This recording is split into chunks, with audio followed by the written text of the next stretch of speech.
Pipila ka lugar sa Mindanao nakasinati na ang pagbaha o landslide.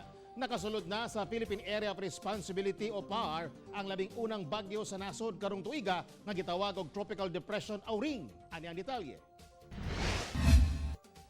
28 ka mga pamilyang apektado sa pagbaha sa barangay Baluntay sa Alabel, Sarangani Province Martes sa gabi. Tungod sa kusog nga ulan, nag-abot na ang Maribulan ug Buayan River hinungdang gibaha ang mga nagpuyo duol sa maong mga lugar. Mihatag gilayon og rasyon ug relief goods ang Alabel LGU.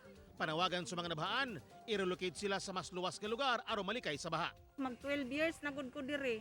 Sige lang magsaad nga naami relocation, mao gyud ta na imong gipangayo. Ay kung naagyo relocation nganong dili manggod.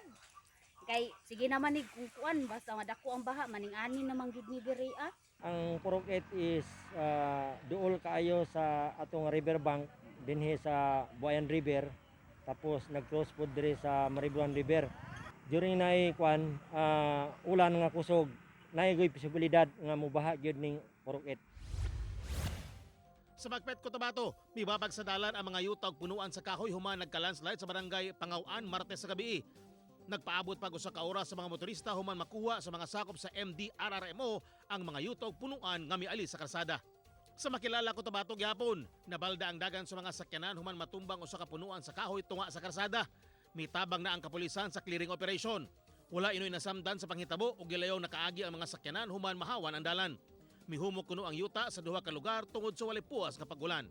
Tail end of frontal system gyapon ang nakaapekto sa panahon sa Mindanao. Apan lauma makasinati og kusog nga hangin ug mga pag-ulan sa Caraga region ug Northern Mindanao ugma resulta sa trough o extension sa bagyong Auring nga nakasulod na sa PAR 900 kilometers east sa Hinatuan, Surigao del Sur.